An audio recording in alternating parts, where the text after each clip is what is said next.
especially for someone who never took trumpet lessons. So, hey, welcome to Touch Points. And today I want to talk to you about the shofar and some insights that have meant a lot to me as I've been thinking about the shofar over the last several weeks.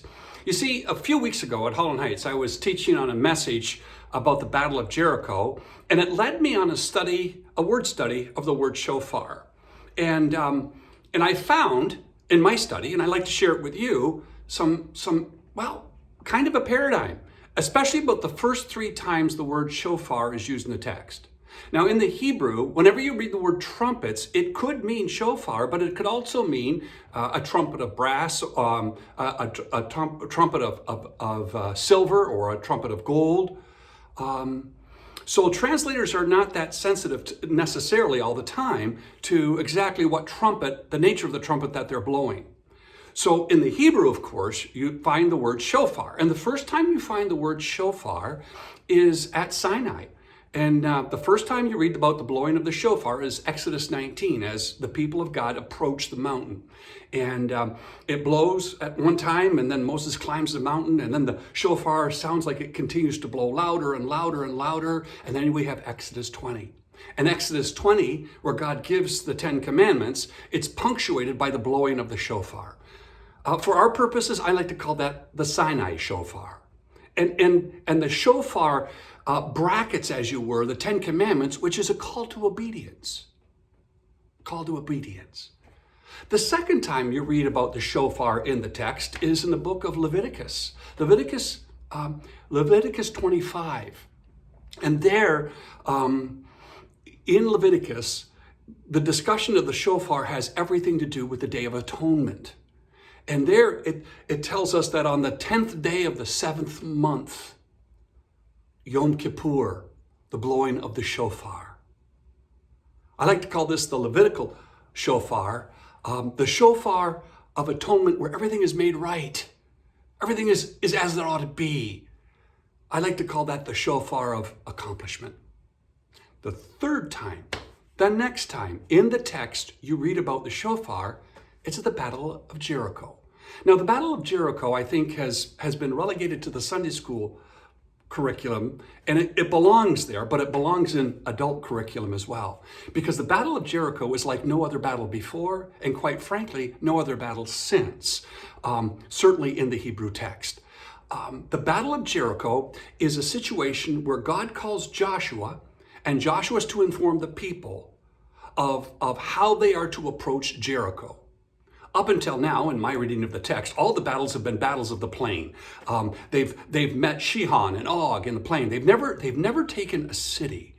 This is a unique kind of warfare, and God says this is the way we're going to do it. And He lays it all out in 6 days. But then on the 7th day, He tells them where the soldiers are to go. He tells them where the priests are to go. He tells them where the Ark of the Covenant is to go. And then God says, at the blowing of the shofar, then the walls come down. You see, the Battle of Jericho is a key battle because in that battle, God is saying to His people, at least in my opinion, one of the things He's saying to them is that the earth is the Lord and the fullness thereof, but it happens to be in enemy hands. And in order for us to take it, which is already mine, I need you to have faith and trust in the way I want to accomplish this. As ridiculous as it may sound to you, I need you. Your part in this is to trust and to have faith. 3 shofars. From there on in, the shofar is blown in the book of Judges. It's blown a number of times in the text. And I think every time it calls back to mind these first 3 shofars, the shofar of obedience, the Sinai shofar, the shofar of accomplishment, of hope of accomplishment, something that's already accomplished, the Day of Atonement, the Levitical shofar. And then there's the Joshua shofar of participating in the battle and in the accomplishment. Now let's go a little step further. Let's go to Brit Hadashah. Let's go to the New Testament. Now in the New Testament, Greek is, of course, different than Hebrew. And in Greek, there is only one word for trumpet, whatever that trumpet may be. It could be silver, could be brass, could be gold, or it could be the shofar. And in my opinion, this is the one I'm arguing for. Now, in Greek, the word for trumpet is salpix. Salpix. And probably one of the most important places where the word trumpet appears is in the Revelation of John. Do you remember how it begins? John is saying, on the Lord's day, I was in the Spirit, and I heard behind me a voice like a trumpet. Well, the voice he was hearing was the voice of God. The voice he was hearing was the voice of Jesus, like a shofar.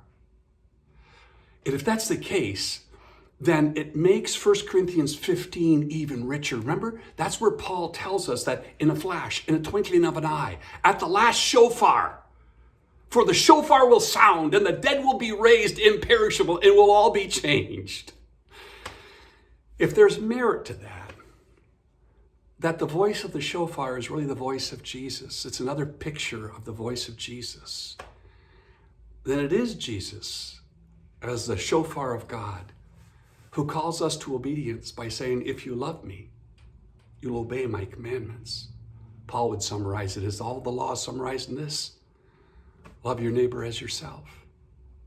If Jesus is the shofar of God, then his voice on the cross, it is finished. The voice of atonement, the voice of it's all better now. And then from the throne, the voice of faith, the voice of participation, the shofar of Joshua. Behold, I have made all things new. The shofar. I want to think again about the shofar in our next touch points. But for today, I just want to leave that with you.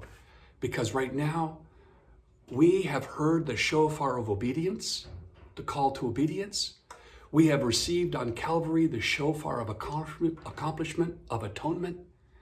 And right now, we are living in the days of Joshua, where God is saying, listen, the earth is the Lord's and the fullness thereof. It just happens to be in enemy, it happens to be in enemy hands. And what I need you to do is to trust and to have faith. And especially these divisive days, with the virus and all the political rancor, please, church, let the world see that we are his disciples, that we are one, different, diverse, but one by our love for one another. And trust me, when we give God everything we can to bless, the walls come down. And know this as well, that as the battle of Jericho, so the battle you and I are involved in, we are participating with God in a victory that's already accomplished and yet to be realized. Join with me, would you please? Have a great day.